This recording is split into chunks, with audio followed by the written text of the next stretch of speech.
name is Evan. I am a volunteer with the organization, and I will introduce the organization. We are the Portland Psychedelic Society. We are a nonprofit organization that supports the education, integration, and research around psychedelics and its use in Oregon and beyond. Tonight we have John Dennis and Allison here for the next iteration of our interview series, where we are going to be asking questions to folks from different training programs that are starting training programs for the Oregon psilocybin services. So,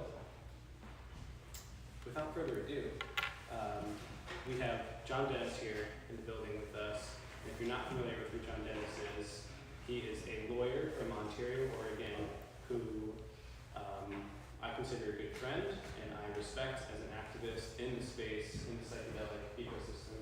Hey, welcome in. John, along with many other devoted activists, helped create an amendment to the bill that would create equitable access through the bending of rules to allow nonprofits and churches to operate within the system. And unfortunately, that bill was denied, but John has persisted in advocating for equity and accessibility being implemented into the system, and I'm extremely appreciative of those efforts because I think it's influenced a lot of really important people, and I think that there's a lot of ways that this system can continue to be altered. So I highly recommend that you follow the work that John and his colleagues are attempting to accomplish within Oregon. And I also want to shout out Allison Holmes, who is our volunteer director, who has done a ton of work for us in the organization, and is going to be the moderator of this series tonight. So thank you all so much for being here. It's so good to be in community with other folks that are interested in helping heal the world with these powerful tools. And I hope you enjoy it.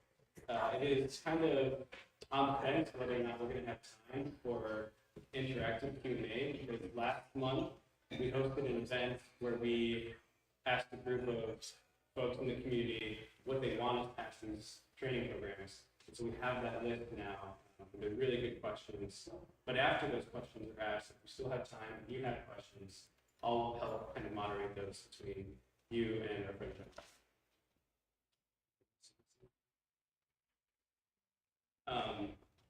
We're a nonprofit organization, as I said, so I'm going to pass around a basket, and if you are able to donate $5 to $10, it'd be much appreciated. If you're not, totally fine, don't feel weird about just passing the basket. We also have Venmo and PayPal, and that is Portland Psychedelic Society on Venmo, and then on PayPal, Portland Psychedelic. So feel free to pay online as well. I'm going to pass around the basket, and I'll pass it to the metaphorical mic to Allison. Go ahead.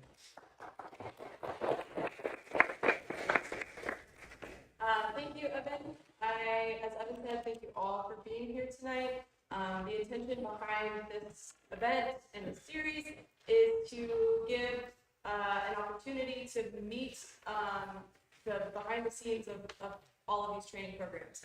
So tonight we're starting with Vital, and John is here representing Vital, which is the program that's being built out of Psychedelics Today.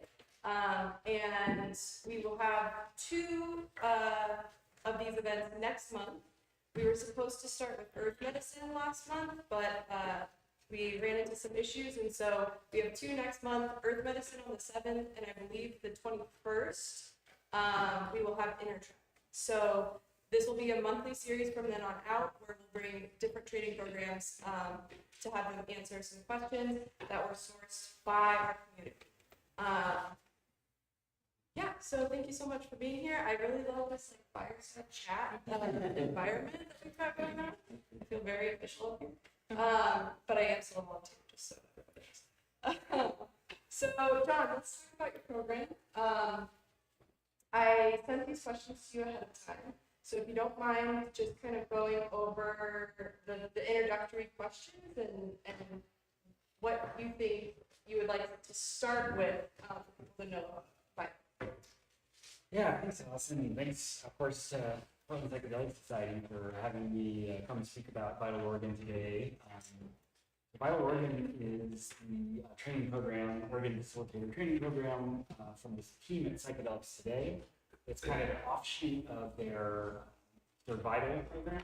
It's the Oregon version. It's a separate company, Vital Oregon, just to be clear on some of the nomenclature there. But so Vital Oregon is kind of an attempt at essentially creating, using a training program as a vehicle for equity and affordability in the 109 program. And some of my background as an activist working to kind of promote religious freedom and community, kind of a community paradigm for psilocybin services within the 109 system has kind of got me thinking about what psilocybin services will actually look like within this program. And so the Vital Oregon program at a high level is an attempt at kind of creating a training program that cites the services within the broader psychedelic culture.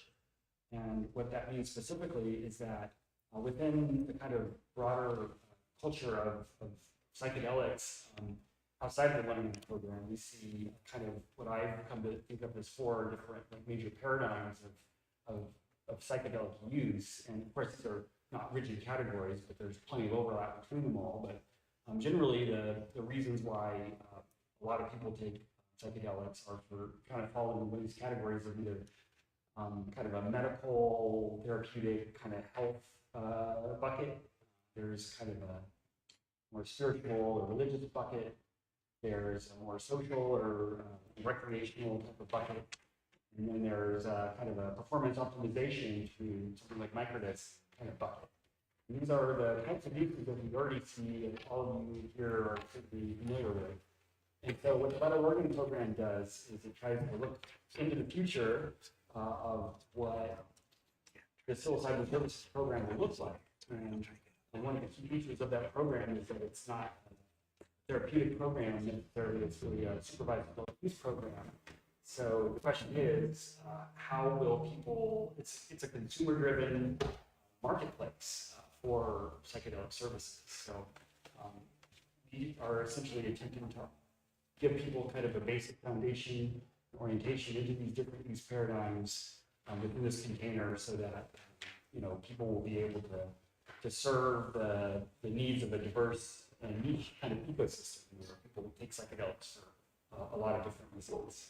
So that's kind of the idea of the program at the high level. And, we are striving to keep this affordable. It's mostly online with a little bit of the practice comes in person, but we have a 138-hour core curriculum that's offered entirely online. And because of that, it allows us to try to control costs low. And so we're aiming for a target price point of $6,000, which to the best of my knowledge is a couple $1,000s cheaper than the next cheapest that I've heard about. And so by keeping that affordable, we hope to make it within reach of people so that we can just invite more people and remove some of these financial paywalls to kind of participate in the system. Cool. Thank you so much for that concise introduction of the program. What will be the size of each program? Yeah, so our program is designed flexibly so we can kind of accommodate varying sizes. We expect the first one to be in the ballpark of between 80 and 120. Of course, it depends on who shows up and who enrolls. So we don't really know that. But that's kind of, we're looking at a larger cohort size, which of course is part of the key, one of the key ingredients of keeping it affordable is the kind of trade-off of class size. And it is kind of a limitation of our program, but it's one that we've kind of chosen intentionally to keep affordability as a key point of it. Yeah, and I know affordability is a big issue for all of these training programs, and you're right, I think that is about the cheapest I've heard thus far. What are the backgrounds of the founders of this program? Yeah, so Psychedelics Today was started by Joe Moore and Kyle Buller about 7 years ago. primarily as a podcast, and I think they just hit their 3 million downloads after 7 years or in their seventh year doing it. So they've been at this for a while, and they've been, in addition to the media company that includes a podcast, blog, and some other media, they also have an education company that has, at this point, trained over 10,000 people.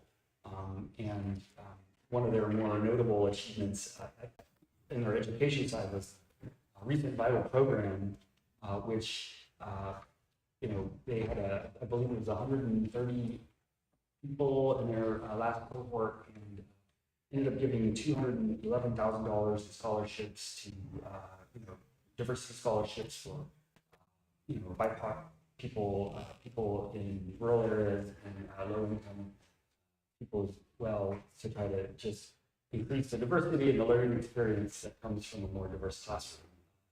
Just really make it a more level playing field. So we're not exactly sure what we'll do yet with the Oregon program, and but we are certainly intending to have our own scholarship pool available as well to help, even for giving $6,000 people.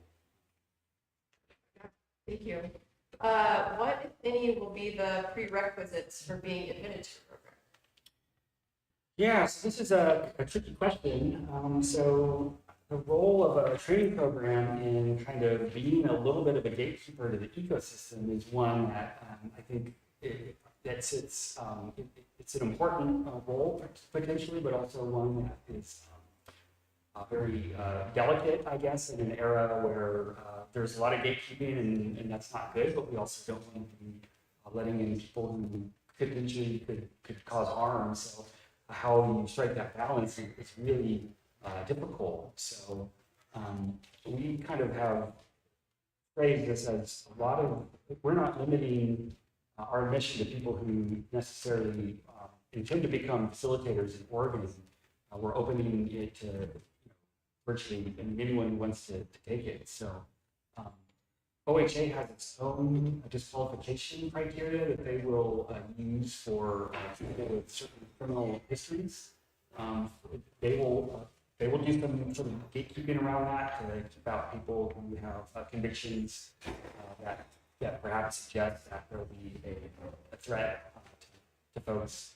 And we've really struggled with that role of how do you keep kind of the users out of the facilitation seat, and how can you do that on an objective basis that isn't just, I think a lot of times the thing people say is like, my gut just told me that they're a risk, but of course that's such a subjective determination that it's a kind of a slippery slope into just.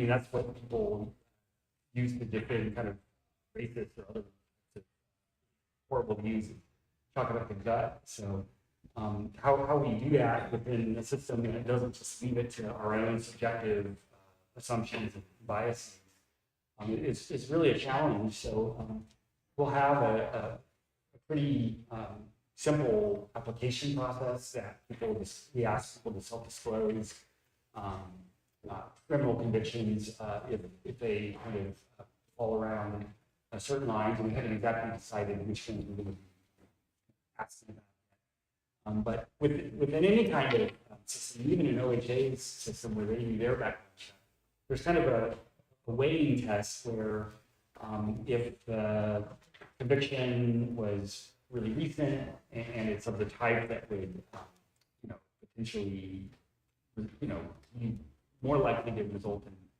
harm to clients because of that, then that would be screening criteria. We haven't really totally figured out what those are internally, but it'll be a pretty relaxed thing under the assumption that we believe in the expungements and people being able to remake themselves, not necessarily participating in cancel culture while also wanting to keep people safe. So that balance is kind of the hard one to strike that we're still working through. Yeah. So you said you're kind of in the process of developing that screening for prospective students. What kind of qualities will you be looking for as potential students? Yeah, so the 109 system is an adult use program that allows people to take psilocybin for a reason. And it is kind of and I guess I should back up and clarify, I should have started with this. HPCC, the state regulatory agency that kind of governs private career schools, prohibits companies or people from holding themselves out as schools or soliciting students or taking fees until they've cleared their licensing process. And I want to also make it clear that all of this is forward-looking. We're not a school yet. We're not operating yet. We're not taking students. We're not advertising. So just to clarify, I think we're going to clear all those hurdles yet. Just want to make sure to put that out there. But yeah, That's okay. And just to clarify, there is, I believe, only one program who's started taking students yet, and that's Intertrack right now. I think there are a couple others that have HECC approval, including Alma and Fluence. But as far as I know, the only ones who started taking students thus far is Intertrack. Which Intertrack will be our interview on November 21st, so stick around. What the question that I asked though was, what kind of qualities will you be looking for in a student? Yeah, so essentially, because it's an adult use system that's not necessarily, a lot of what, it's anybody's guess actually when 109 launches, what the actual service centers will look like. I mean, I think there's a lot of people expect there'll be retreat model centers out in kind of more, natural settings. People are expecting some more urban type of centers where there's probably a higher volume of people coming through for shorter periods of time.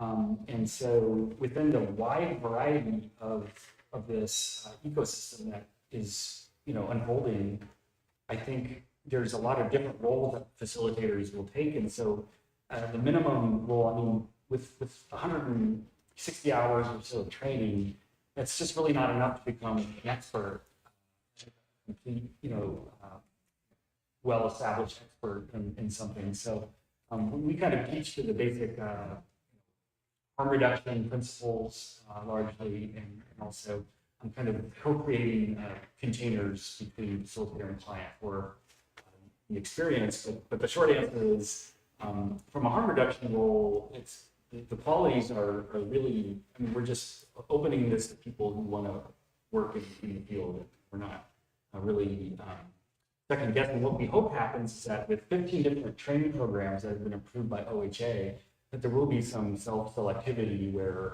people find the right program for them, and we don't necessarily suppose that we will be that program for all people, but kind of our model is being kind of well-rounded facilitators who will, be able to at least be minimally functional in a wide variety of professional settings. Yeah, I think that was kind of the intention of creating this series, was to help people self-select a little bit, give them a little glimpse of what each program is offering, and then offer it, in live format or via YouTube, so that people can kind of decide for themselves and filter out which programs feel like the right fit for them.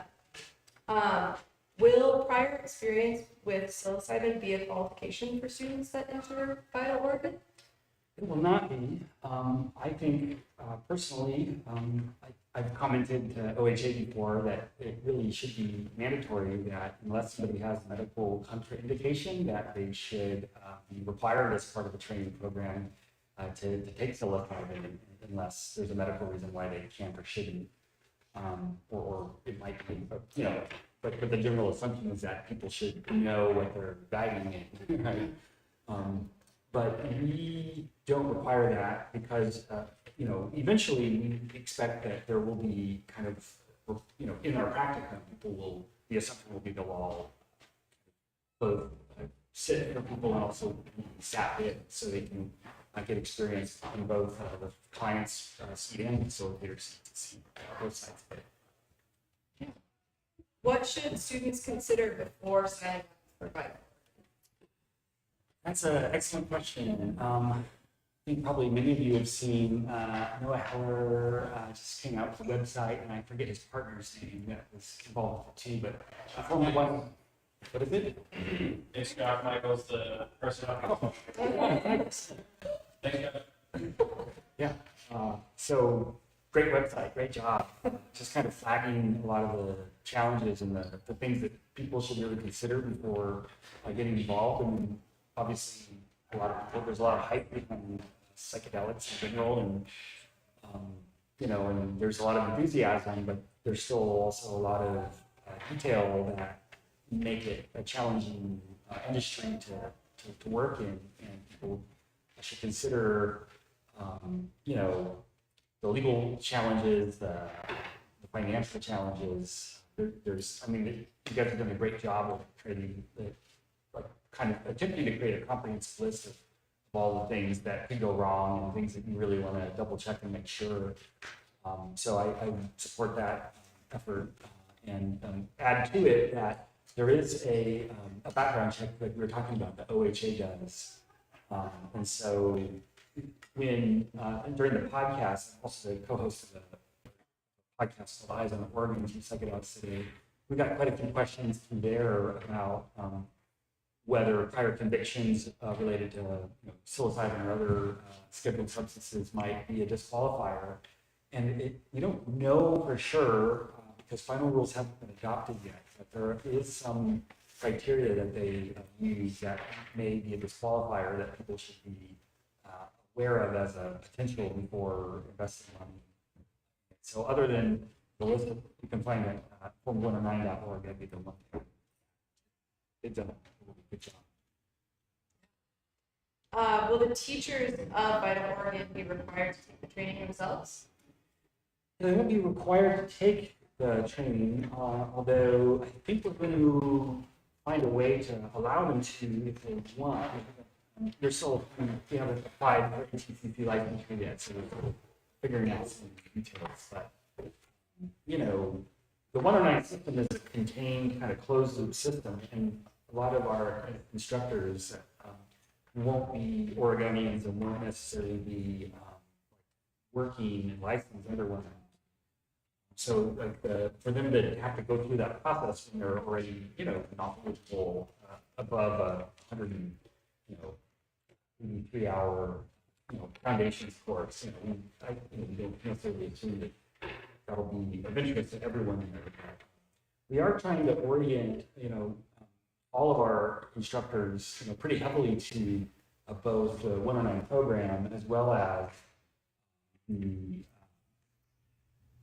Vital Oregon program to be consistent with our kind of spirit and philosophy, and also just make sure that ethical best practices that are specific to Oregon are kind of consistent throughout, and that it's all adapted within Oregon. Yeah, cool, thank you. Will you be offering an accelerated program for the first cohort? Probably not for the first cohort, as there's just a lot of moving pieces to this. We will get to that, but probably the first cohort's a little bit, probably by the second cohort, we expect some options for students to pay a little less and take a little less in the class, just to keep it even more affordable, but there's just a lot of details around that to make sure that if we're going to release a student from taking some part of the class, that they know the material well enough, because we think the content is important. So we should have that figured out by the second cohort. And as you train healers, how will you address the risks of spiritual bypassing within each cohort? It's a really great question. So when I think of spiritual bypassing, what I understand that to mean is a person who sidesteps their own personal growth work on the premise that it's like a spiritual aspect that they hide behind some inflated spiritual characteristic. And I think maybe an example might be a person who extols the noble truths of Buddhism and says, like, all suffering is from attachment, so I'm not going to be attached to anything. And then they don't love their family or their friends or something. It's really bad example, but but acts like it's because they're really spiritual. So I think within the facilitation context, the type of spiritual bypassing that I'm most concerned about is actually more of like a guru kind of complex. People assuming that they're more, that they just have the answers, and instead of kind of deferring to people's own process and finding what's their own, meaning in these experiences, the results, and trying to like plant things there or steer it in a certain direction, it might be the right direction for that person. So, we at Vital Organ, one of the things that I think we're really excited about is, in the 109 system, you have to do a preparation session, you do the administration session, and afterwards you're offered an integration session. So the Vital Organ program is sort of modeled after that. We actually have a course preparation module where you're setting your own intentions and you're kind of assessing your own biases and suppositions and your own kind of privileges that you may carry. And because awareness of those is kind of a core competency of facilitation. Like if you're not aware of your own power dynamics with another person, then there's a much higher likelihood that you're going to impose on them in ways that could be potentially harmful, so, or else less effective on a positive side of things. So we think that kind of centering work is really critical to facilitation work in general. And we start with the North Star Ethics Pledge, which is that the first foundation of the North Star Pledge is that we begin our work within our own work of self-awareness and self-improvement, and that's kind of everything else is the outgrowth from that kind of foundation. So we start with an orientation module where we go through some of this and invite people to be really introspective about their own experiences and why they're drawn to this work, and really kind of do some inward discernment and kind of set their own goals and expectations for what they hope to achieve out of the course. And then at the end of it, in addition to doing the final exam and that sort of thing, we have a reflection back, an integration kind of module at the end where we look back at it and kind of think about what we learned and then look ahead to kind of the next step, potentially starting practices 109 facilitator. So the hope is that by centering it and inviting people to be inward looking as part of the facilitation practice, that we can really center that in a good way.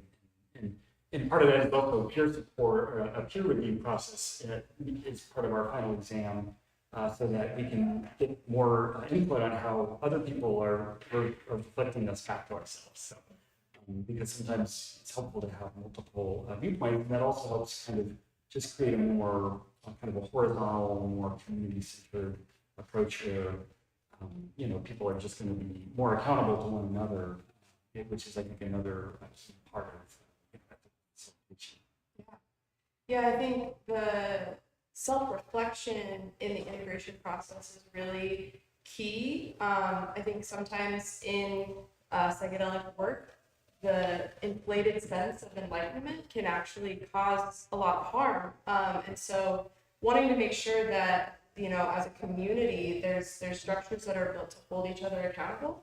And I'm wondering, how do you plan to address accusations of harm or problematic behavior against any faculty that might arise?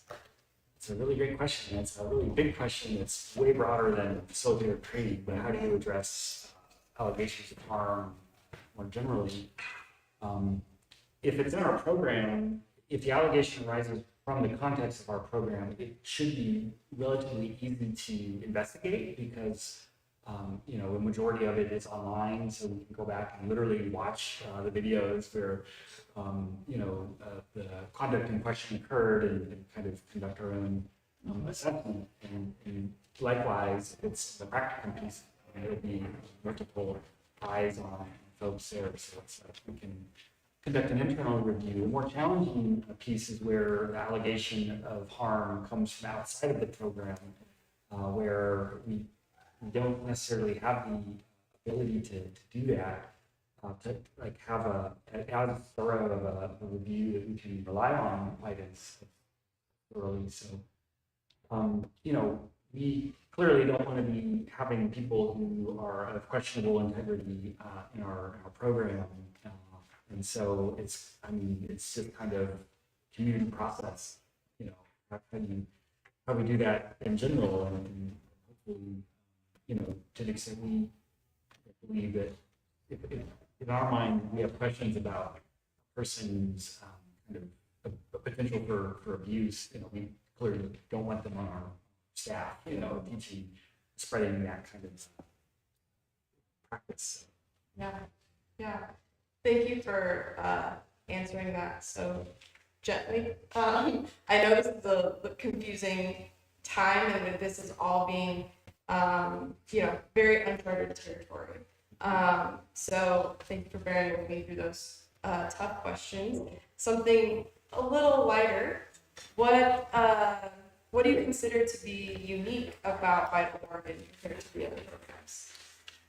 Yeah, so the big ticket items are we have our prep and integration modules for the course itself, which we think that kind of centering is, I'm sure, I mean, I actually don't know what other programs are doing on that, but I believe that may be somewhat unique. The emphasis on kind of diverse paradigms of services I've not heard other people talk about that within their programs that cite that in culture as opposed to just like, you know, traditional trip sitting kind of. And then we also have kind of our competencies as we've gone through and tried to identify what ingredients we're hoping to kind of instill in our facilitators. We've kind of settled on two ways of conceiving of these. One of them is through, you know, best practices. There's an article by Janice Phelps at CIIS about the core competencies of psychedelic facilitators as in a more psychotherapeutic context. And she's identified those as being things like being able to present an empathic you know, presence, inviting empathic presence, you know, things like being able to build trust with clients, both between the facilitator and client, also between the client and their own human intelligence.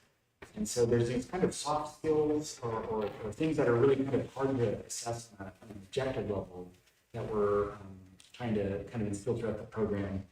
So there's like that kind of bucket of you know, helping the good things be as good as they can be, hopefully. And then on the other side, we have the opposite, which is malpractice avoidance. And we've got kind of that's kind of embedded deeply into our program, is that we've gone through all the steps of the 109 process where facilitators will be making decisions and have kind of scanned it for where there's reasonable discretion for facilitators to do things differently, as opposed to the areas of like where malpractice could occur. And so we've kind of, you know, my background as a lawyer, I've kind of just been thinking about it through a malpractice lens through much of it. And I've not heard other facilitator training programs really specifically talking about facilitation malpractice. That's kind of pretty big. Yeah, that does kind of seem like a unique aspect, especially coming from your law background. So thank you for sharing. Yeah, and then there's like one little other piece, which is within our design of our program, we have these smaller study groups, which were designed to actually give students a little bit of ability to specialize within an area.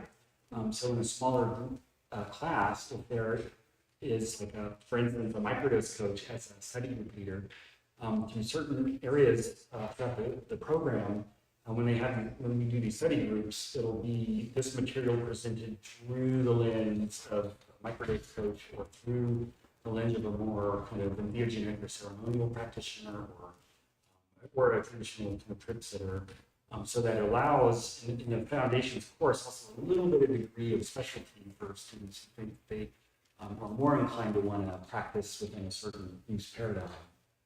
So I think that's also kind of a unique aspect of our program. Yeah, and that actually leads me into my next question.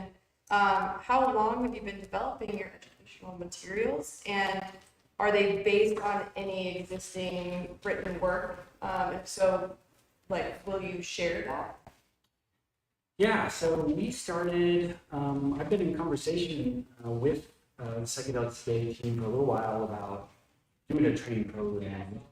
We just really started working on it really pretty intensely, I think in May.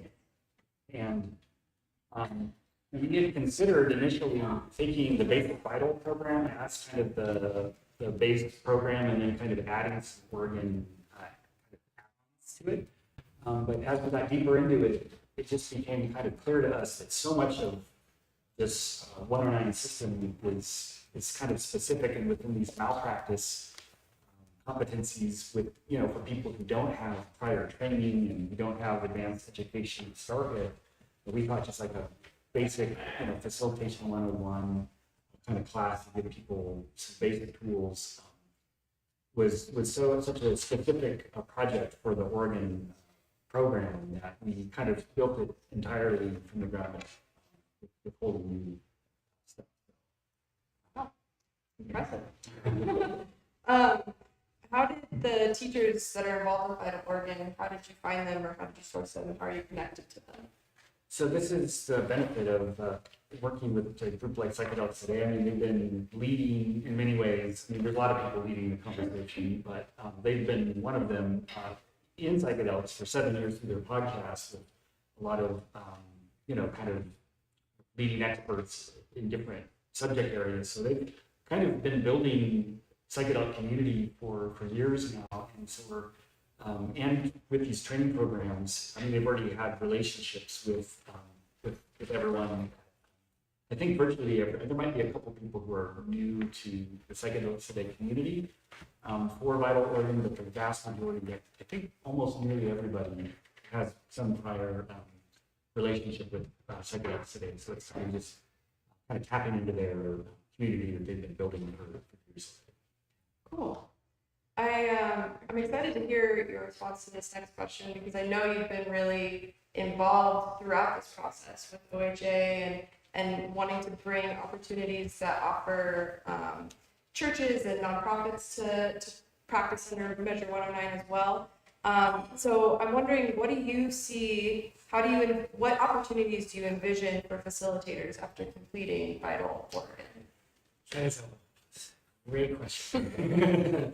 Just theory. Yeah, right. I mean, this is such an interesting, nobody knows. I mean, anybody who tells you they know, really, they don't know. This could go a million different ways when this program opens up.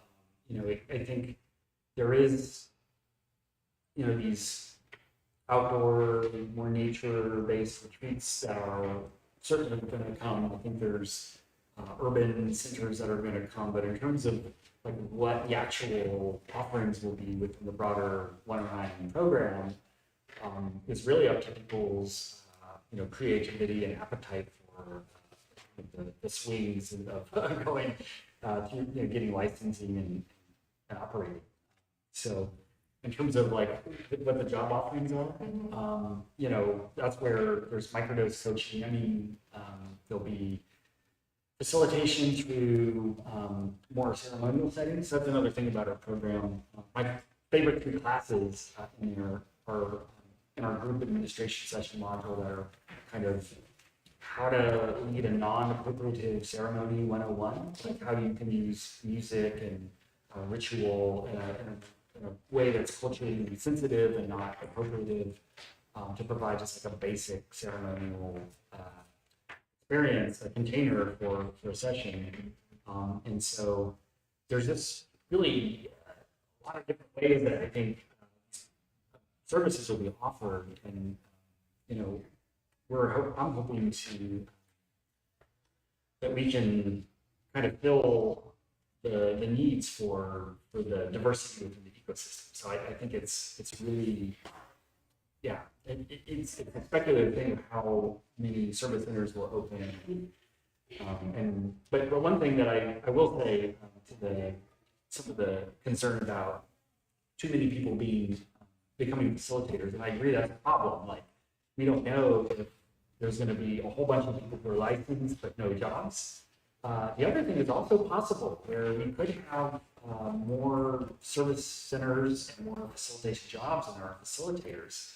depending on how this goes, a lot of the facilitators I know who have been doing this for a while prefer not to do more than maybe a couple sessions per month.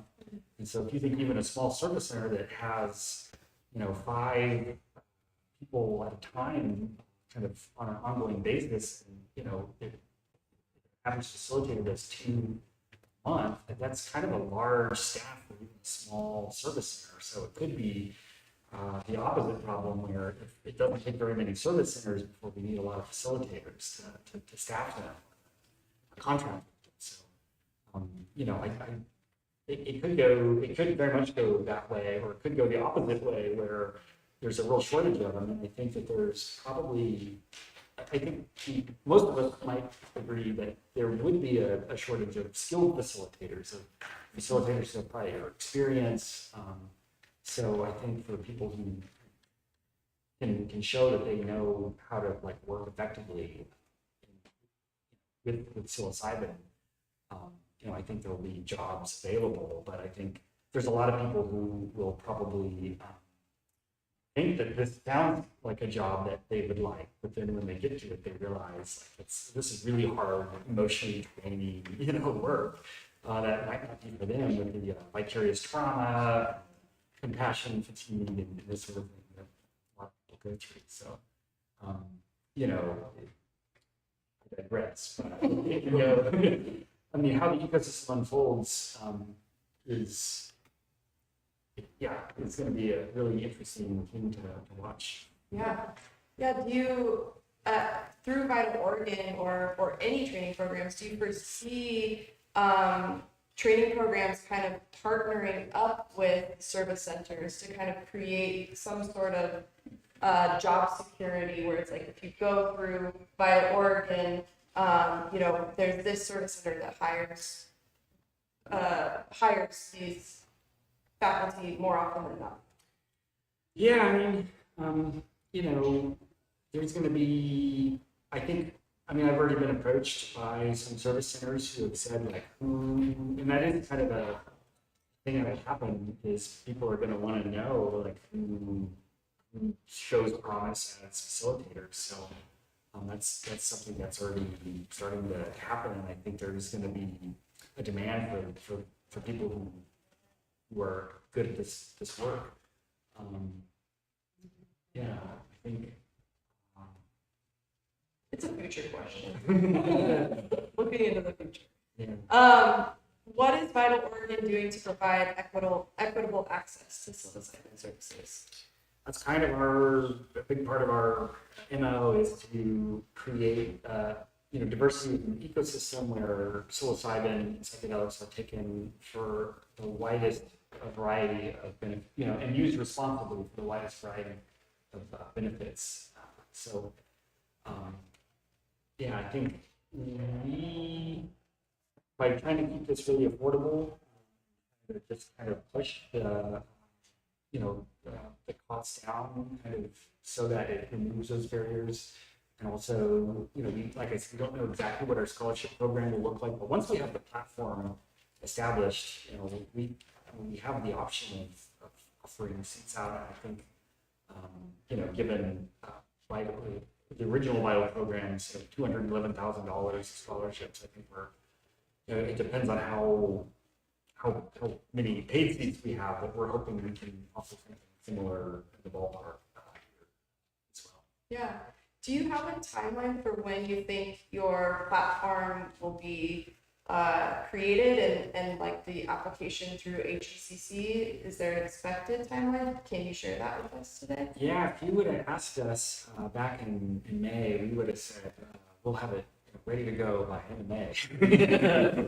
And here we are. So, hope springs eternal. But, I think we're probably, hoping that within a month we can have all of our materials submitted and just go through that process. So I'm hoping, this is a projection.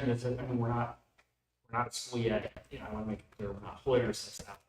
In terms of when we hope to become a school, that's kind of hopefully by the end of this year, started our first school board. How do you plan plan on cooperating with other training programs, organizations, and service centers to create a culture of collaboration in the Portland psychedelic movement? And is there a way that Portland Psychedelic Society can help facilitate that? Well, I mean, you're already facilitating it. And I think that community accountability is really important too, and not just for the people who show up and talk to you, but also the people who don't. I think in some ways that's even more important that the people who try to evade that kind of accountability, participate in the community process. I think in terms of community, our program is sort of largely centered in community. It's an online program, and that is, it's not for everyone. Not everybody learns best that way, but during some of the rulemaking, we had public comment from a number of people who said that they prefer a solely online class just because that accommodates learning style and accommodates busy lifestyles.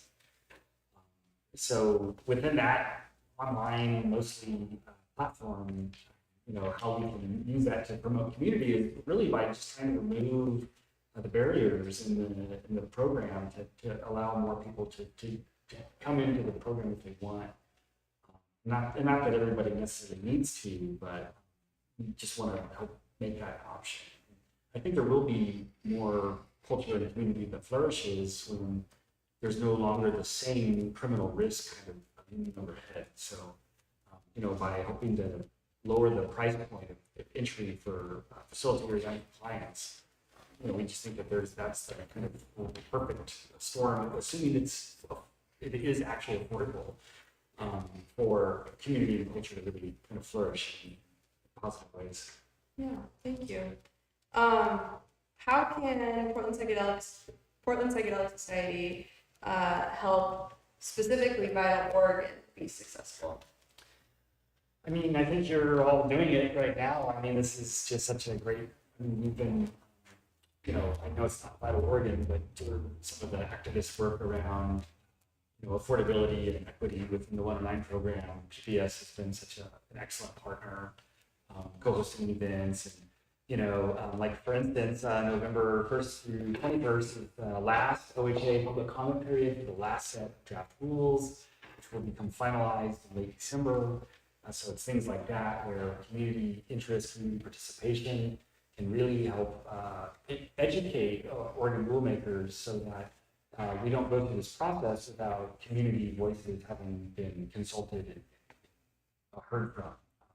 Because otherwise it becomes a program that's developed, largely from people who have advanced medical or therapeutic degrees, which is great, but there has to be more representation within this if all of the different uses are to get along. So that's kind of my overarching hope for this program, the 109 program overall, is that we not have this be too medical or it not be too anything in particular, that there be a room for everyone, that all different types of uses can belong and be, can coexist peacefully and not have to be, like medical fighting religion or, religion fighting microdosing, and like that we all just respect that there's dignity and valid uses that like in all these different frames. So that's kind of like by hoping to create that opportunity for diverse use. I think that's where culture flourishes and community flourishes. So that's kind of the big picture. Yeah, absolutely. Well, that actually concludes the questions that I have laid out for you this evening. And I'm wondering, Evan, how are we doing on time? It is almost 8 o'clock.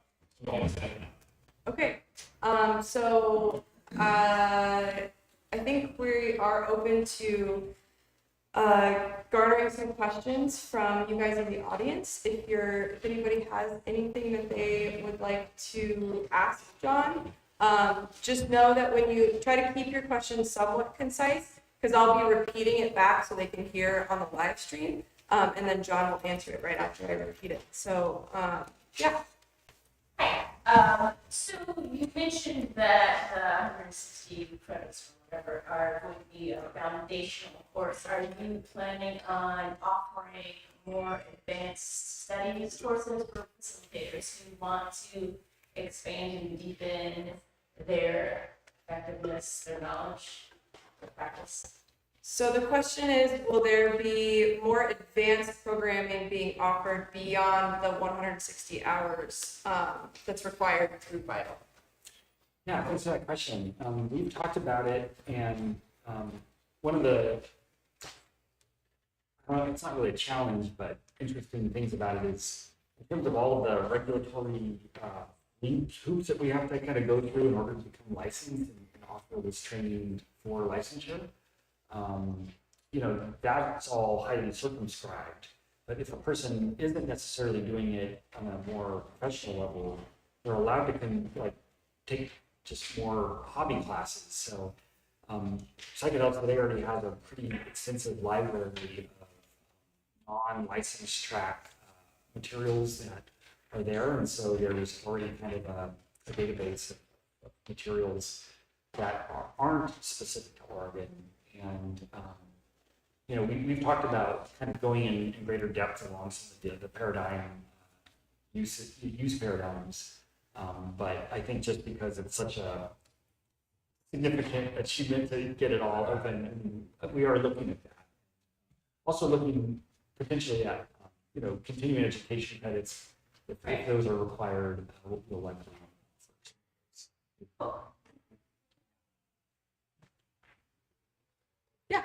Will you be offering a continuing education course to help people avoid the malpractice pitfalls that you talked about?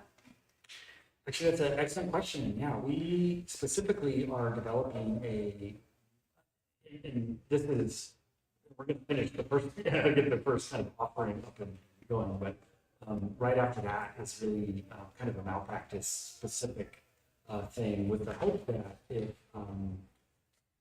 if a particular service center wanted to have, us come in and work with their facilitators around these things, it could cause, we've actually been talking with insurance companies around this, and what we've heard is that they we feel more comfortable with that particular focus, and we think that we could actually get premiums reduced for people who, if we train them around these malpractice areas, that might cause our premiums to go down. So we're hoping to be able to work with service centers directly to kind of, just add to some of the competencies around those. Yeah. Nice.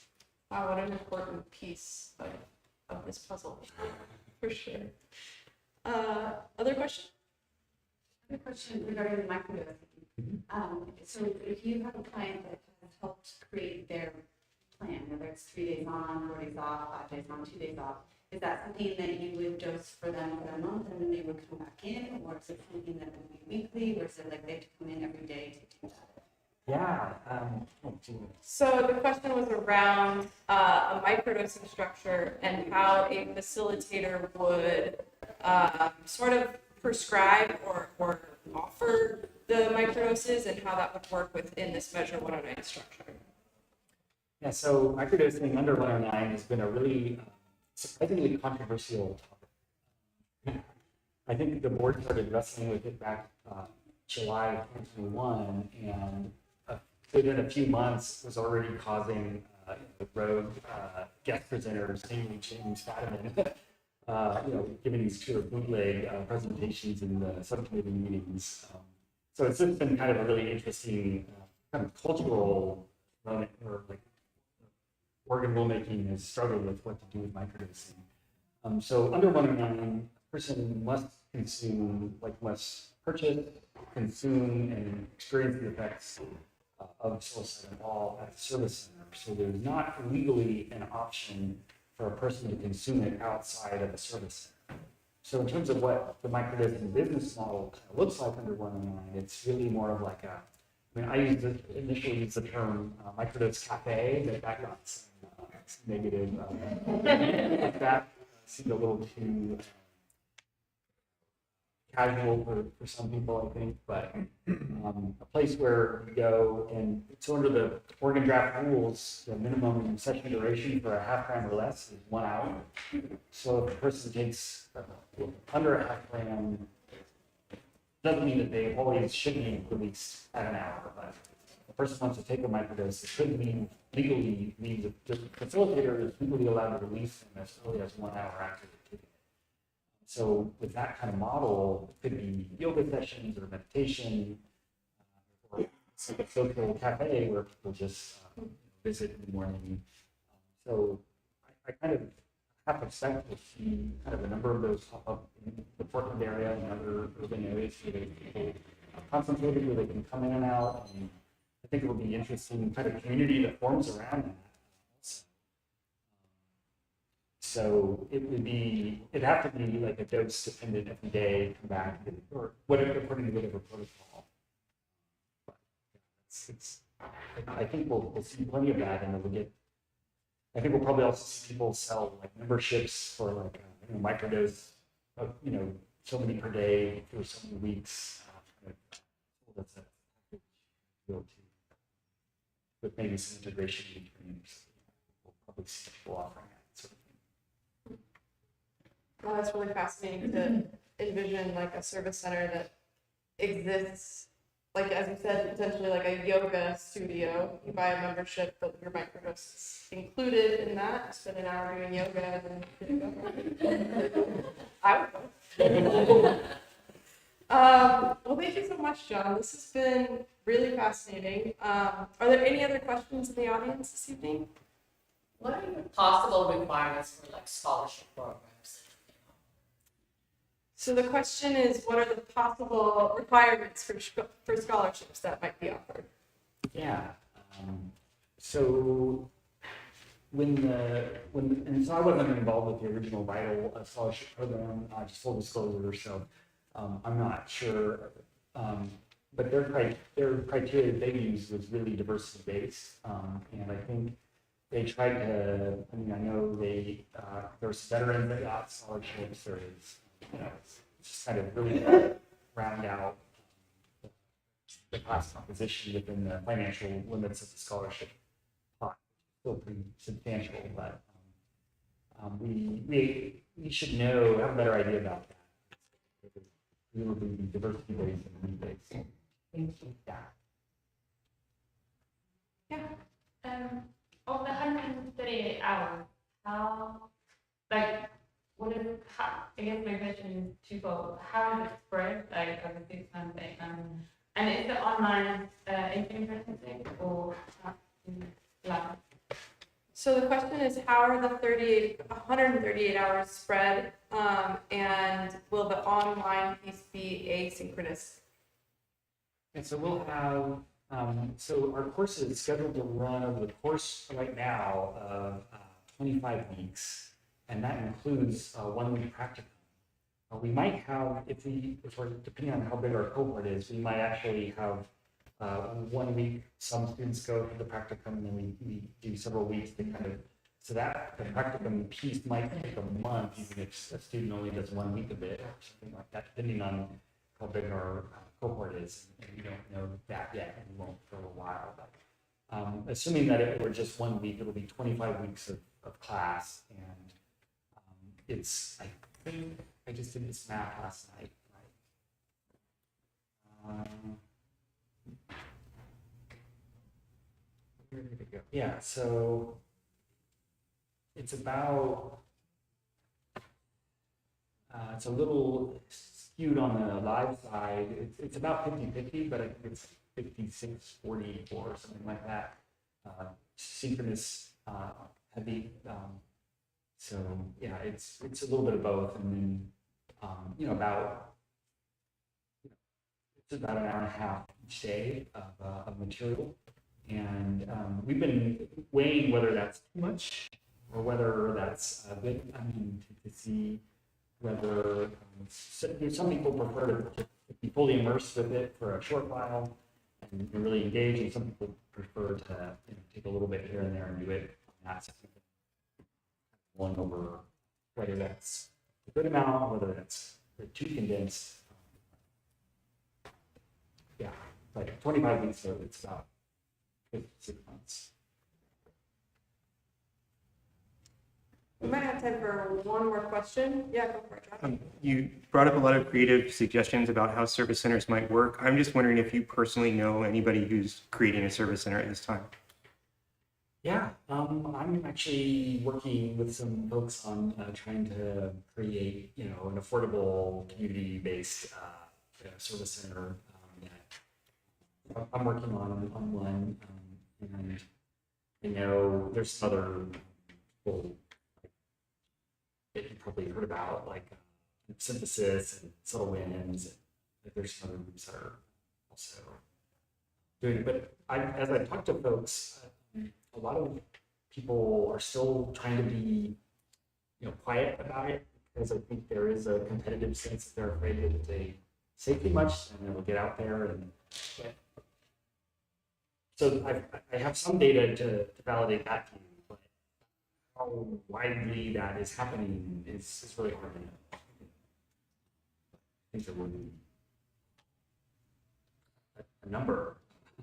Well, the fact that you're working on one is good news. So Yeah, and also looking for collaborators too, and also just shameless plug here. We're looking for a program administrator if people are interested.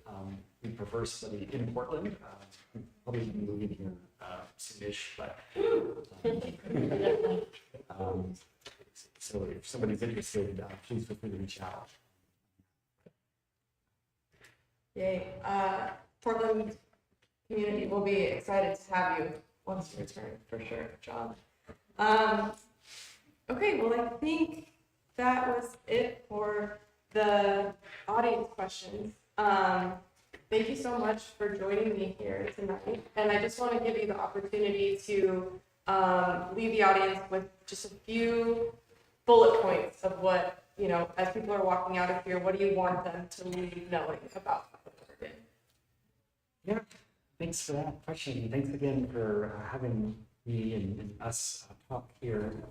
But I think the thing that I'm most excited about our program is really just equipping people to work in context as well-rounded facilitators in a diverse ecosystem that will become kind of a niche ecosystem very quickly, within affordability and the option of having some minor degree of specialization within the general survey course is kind of, hoping we can help to curate the ecosystem and help to develop it in healthy ways that really promote the long-term democratization of the psychedelic industry. Absolutely. I've watched your work for a long time through this OHA process, and I really trust where your heart and where your mind is at in unfolding and being involved in this space. So thank you so much for being here with us tonight. Everybody give it up for John Dennis.